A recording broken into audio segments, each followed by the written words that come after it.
So here it begins.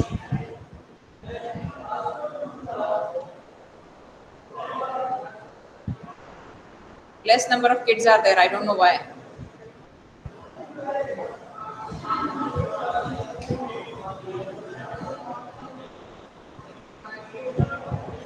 Please ring up to your friends. They should join the class. Good morning, kids. And let's continue the chapter plant issues. And in that we are supposed to deal with under the heading plant issues. The last part of simple permanent issue we are going to cover. Basically, we are going to cover about the cord. That means what we are going to cover right now is the outermost part of the stems. We have seen that they have these ruptured endings, and that's actually we are going to deal about cord. That's the last part of simple permanent tissue, and then we'll move ahead basically for complex permanent tissue, that is xylem and phloem. Up to third part we have already done. So the fourth part now.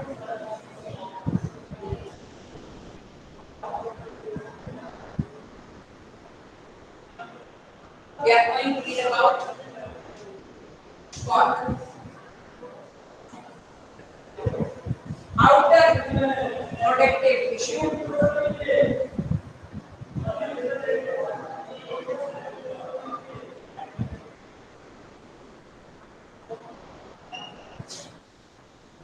This is the outer protective tissue, and it emerges from secondary meristem.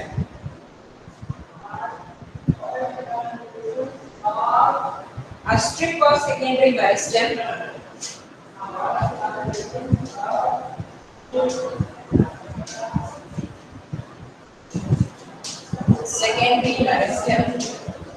and what is secondary meristem? The meristematic tissue came here. From there only, from primary meristem, the secondary meristem develops, and from there we get this cord. Located in the cortex.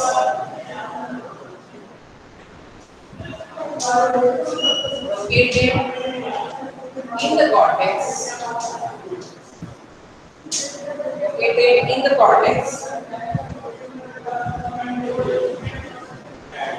Forms layers of cells.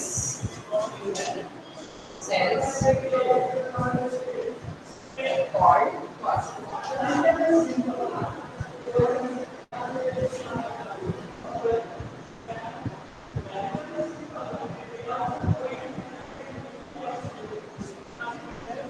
cells are compactly arranged.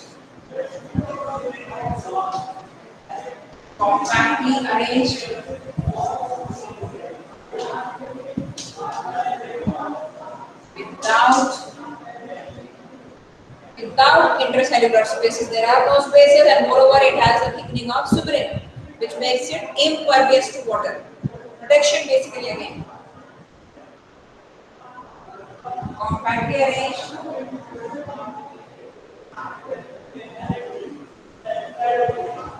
Without intercellular spaces and with deposition of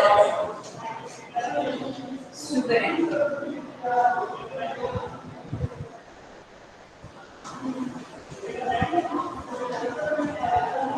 Impervious gases and water. So they are so much compactly arranged that they keep the plants safe.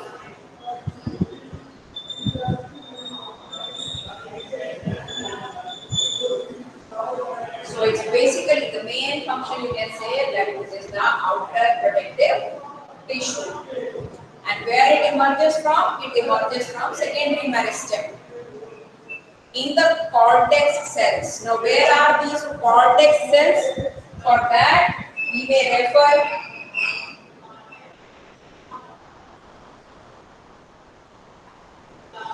to the diagram. And moreover, we can understand this also from the outer epidermis. If you start going towards the inside of the plant cells, if you want to understand the structure of the internal structure of the plant, how it goes is the outermost is epidermis and the innermost is pith. And one large area is actually occupied by cortex cells. So one layer of it you can think of that one layer of the cortex cells basically converts itself or forms this cork cells. And how these cork cells will be that they are arranged end to end without any gap between them, and moreover to fill the gap, to a cement-like structure named as suberin is present there. So that becomes impervious. It doesn't allow specifically water to enter in. Otherwise, what will happen? The plants will get decayed every time it rains and they become wet. They are going to get destroyed. That doesn't happen because that water is actually stopped outside itself by the help of these cork cells. They are impervious specifically to water. Okay. There are some small pores. This layer is actually that, but there are some small pores. Like we have read in case of leaves. Leaves will have stromata. Same way in the stem portion, specifically cork plays the stem and the thicker branches. And in that also there are some small pores. We call them as lenticels. That's not the part of your syllabus, but those small pores, lenticels, actually allow the exchange of gases in the stem also, right? But basically this goes for the protection. Now let's understand the structure of xylem and phloem. Basically, better remember that in case of xylem and phloem, we call them as conductive tissue. We know very well that xylem conducts water and minerals and phloem conducts food.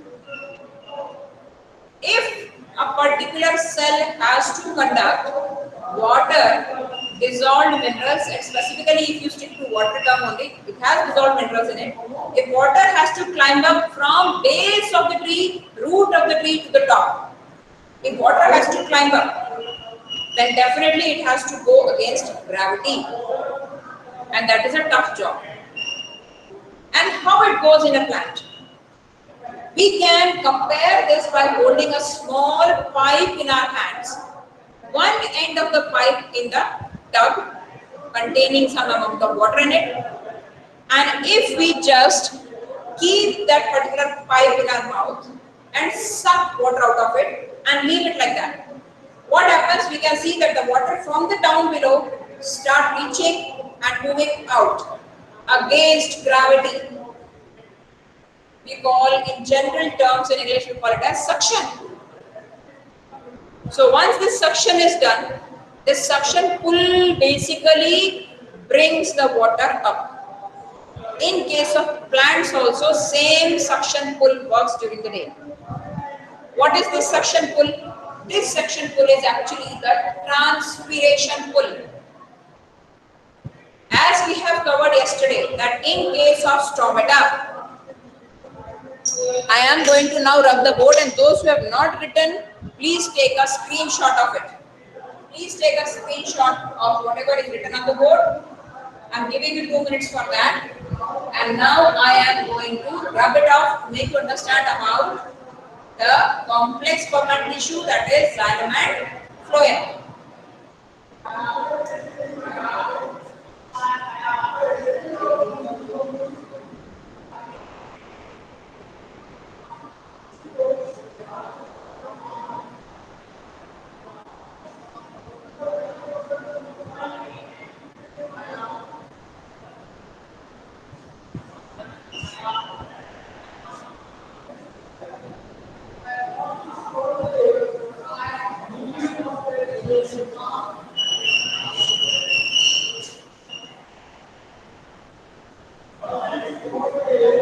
Complex permanent tissue, and first one we are going to understand about xylem.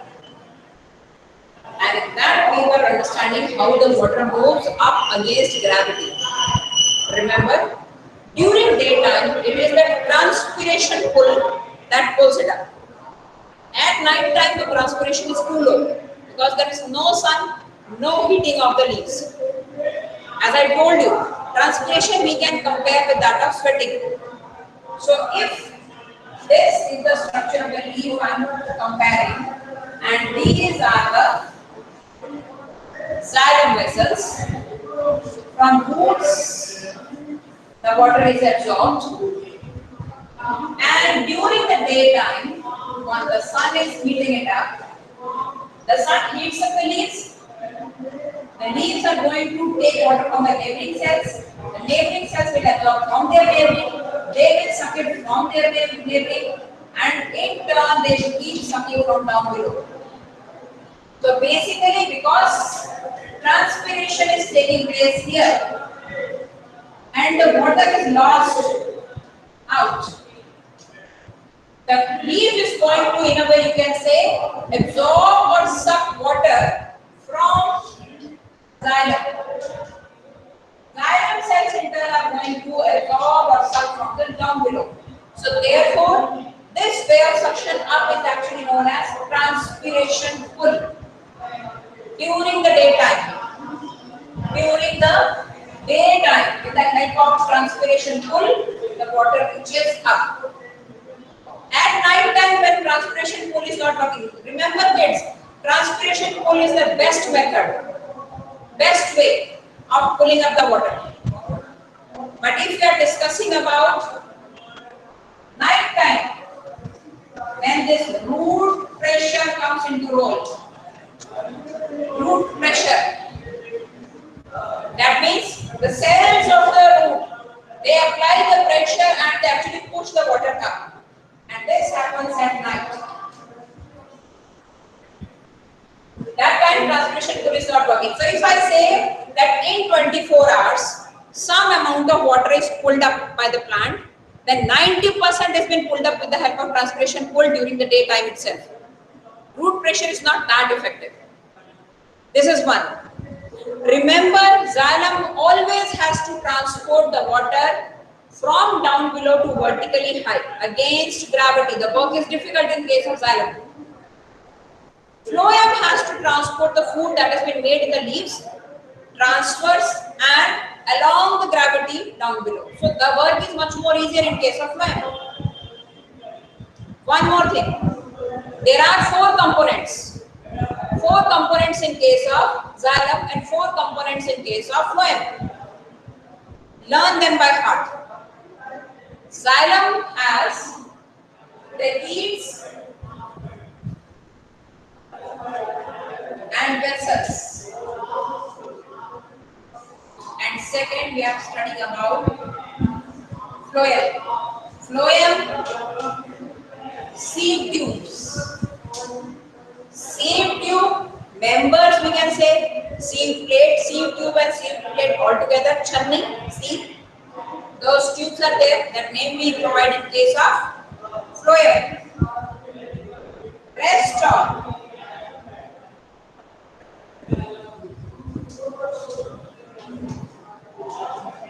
parenchyma, fibers. See kids, these terms are common to both. Here also, parenchyma and fibers. Okay? And of course,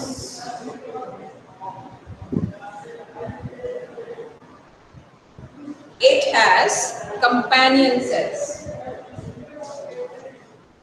We are going to write the role of all of them, but try and understand first of all. In case of xylem and phloem, both of them, their structure will be tubular. It's just like some straw joining end to end. For example, a test tube which I am holding in my hand, their structure is almost as hollow as a test tube or maybe a straw, and they are joined end to end. One trachea, another trachea. This way they form the channels right from stem to the top. Same is the case in case of vessels, also same way, tracheids and vessels in case of xylem, and phloem, sieve tube members. Sieve tube from here and then again another tube joining like this. So they actually form the channels. Now if you want to imagine them after joining, their structure will be almost like this pipe which is hollow from inside, joining end to end, many small cells joining end to end, forming a tubular structure right from top to bottom. It's just like it appears as though you have a very long, many cables are there from top to bottom, and all of them they are going from top to bottom or bottom to top. There are pipes, you can say, and that pipe is not a single one, that is a combination of many pipes joined together. Understood the structure of xylem and phloem? Now let's move ahead with the next thing. Please remember two components. Whenever they are asking at the exam, in 2-mark question, at times they ask only the components. The components of xylem and the components of phloem. Two components are common. Parenchyma, the filler tissue. Parenchyma is living cell, it is present in both. If it is present in xylem, you say xylem parenchyma. In phloem, then you say phloem parenchyma. Function, storage. Fibers. In case of, if it is present, fiber is present in case of xylem, you say xylem fiber. In case of phloem, you say phloem fibers. In both the cases, fibers we have read in case of sclerenchyma. Fibers, mature fibers are dead cells.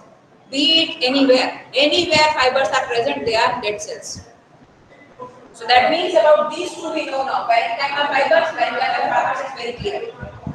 Okay, sieve tubes, tubular structure in case of phloem, and tracheids and vessels, the tubular structures of xylem are known as tracheids and vessels. That is also clear to us.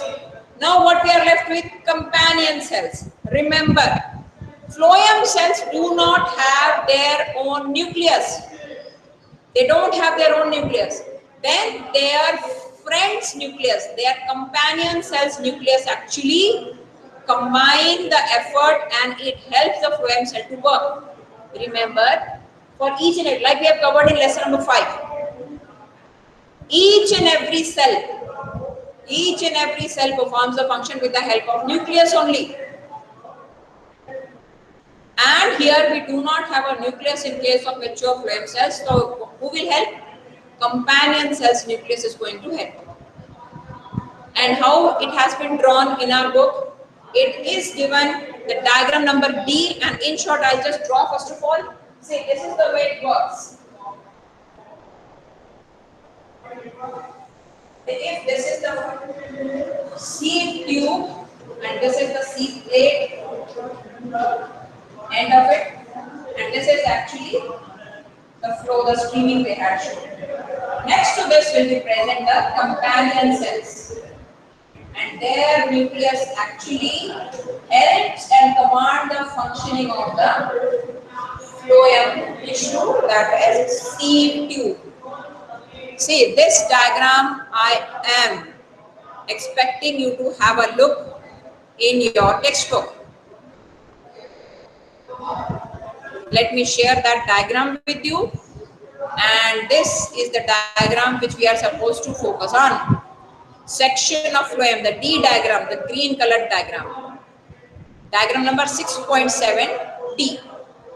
See children, this is the one I had shown you. This is sieve plate with ports, and this is the sieve tube, this empty area. It ends up here. And these are the companion cells. Next to the companion cells, of course, the filler tissue parenchyma will be there. That means this is what we are talking about. This here is the sieve plate, and this is actually the sieve tube, and here lies the companion cells.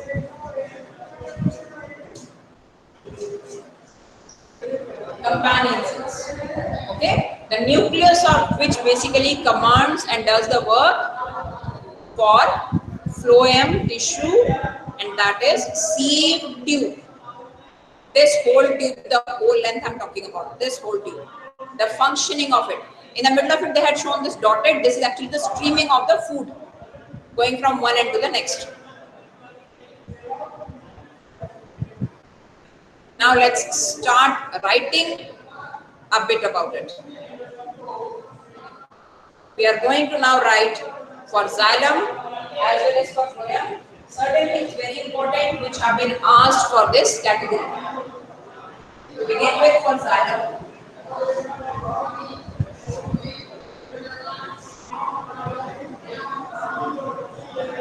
two of the components are common, so we are not going to write both the components again and again. Okay, once only we are going to write for parenchyma and fibers in case of xylem, and both the components are written same way in case of phloem. Remember that.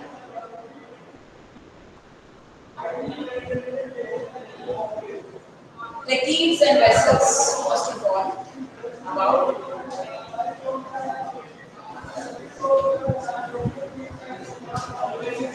tracheids and vessels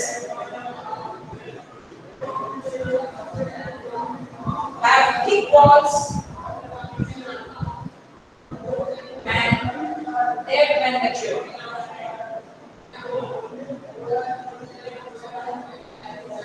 Vessels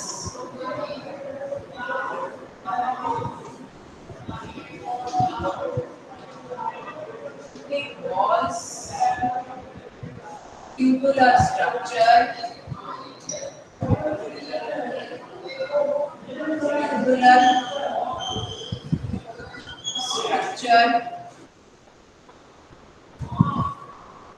mature cells.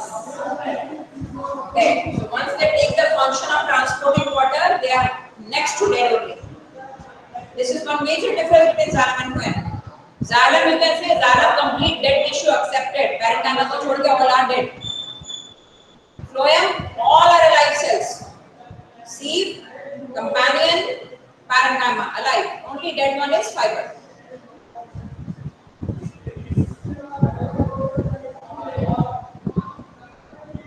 Transport of function now. Function is transports water and minerals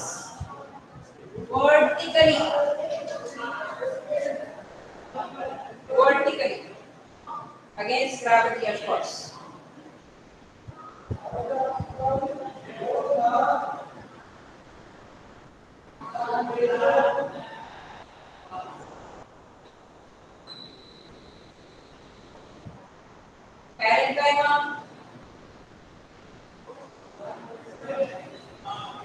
Parenchyma stores food and fibers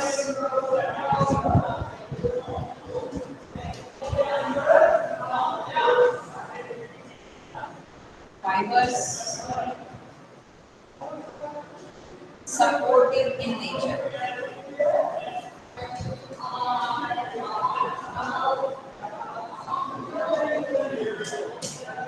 That completes for xylem. Wind it up so that we can write for phloem also. Same way, I'm just going to rub the A part of it in case of phloem.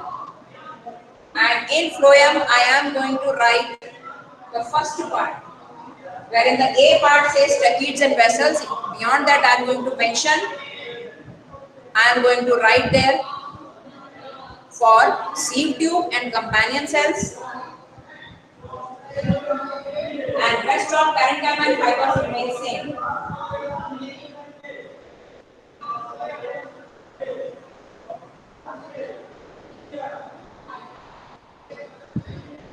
If you have written, well and good. If not, try to take a screenshot of it. Done, ma'am. See, I could have written rubbing the board completely off. I can write whole of the sentences again, but I want to show you how much they are similar with each other, right? With a slight difference. Take the screenshot, beta. And now I'm writing for phloem.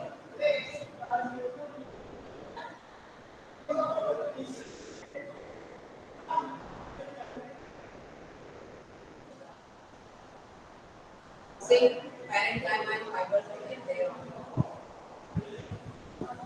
And this one.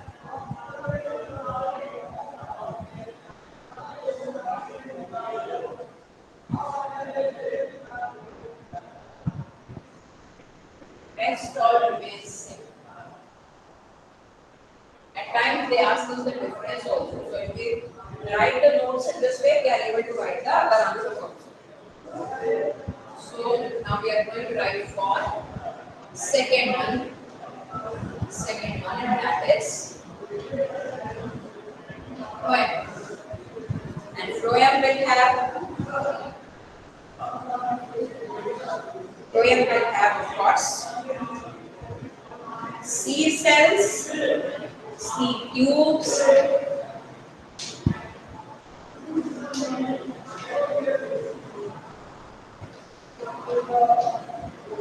see in some of the cases beta, you will in case of some of the books you will find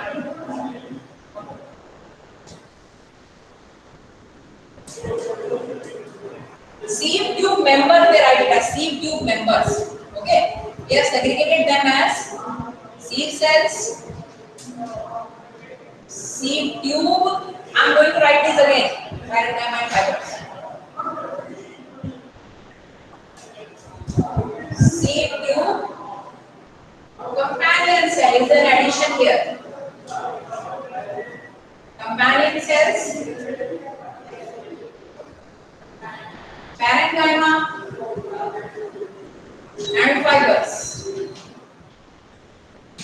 right? And now seed cells and seed tube. What is their function? Their phloem is these two only basically.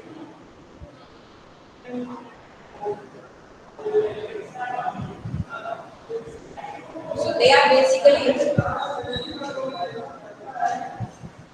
tubular structure with perforated walls. Perforated means they have holes in their walls. Why will that be? I'll just explain that.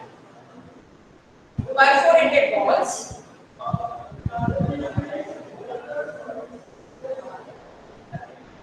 and phloem basically transports food.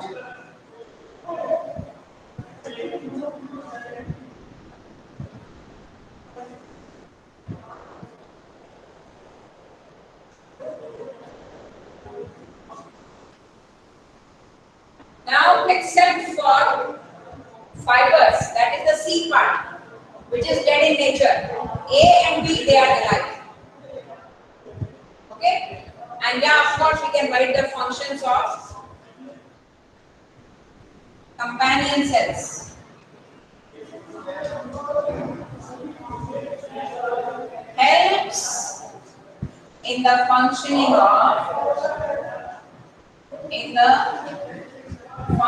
of seed tubes, because seed tubes do not have their own nucleus, so definitely they help them in performing the function. Now why they need these perforated walls? As we have covered already, that xylem has to supply water against gravity from down below to the top. Just imagine a pipe you are holding, and if the pipe, for example, this pipe I am holding in my hand and I want to pull the water from down, and if this pipe has many holes all over, you cannot suck the water properly. The water will start going out from the holes and it won't be reaching in the proper amount on the top. So therefore, tracheids and vessels will have less perforation, very less holes, perforations on their side walls. But phloem has to have that. Why? Because leaf has synthesized and the water, this food has to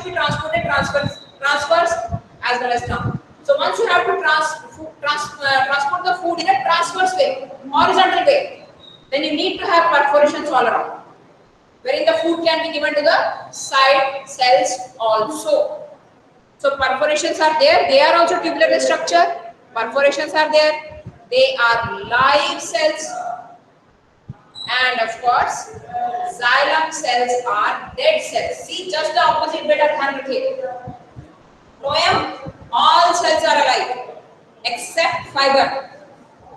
Xylem, all cells are dead except parenchyma. So at times we may have to write the differences also between the two. Okay? That's all from my side today for this lecture, and we are going to continue about the animal tissues. And before that, we can also recall we have written about simple permanent tissue, we have written about complex permanent tissue. The only difference between the two will be simple tissue will be having only one type of cells in it. Parenchyma, one type. Parenchyma, one type. Sclerenchyma, one type. But if you are saying complex permanent tissue like xylem, it has 4 different types of tissues. Phloem, it has 5 different types of tissues. That means in case of complex permanent tissue, we have more than one type of tissue. So with that, we come to the end of plant tissues, and in my next lecture, we are going to deal with animal tissues. Happy learning, kids. Stay safe.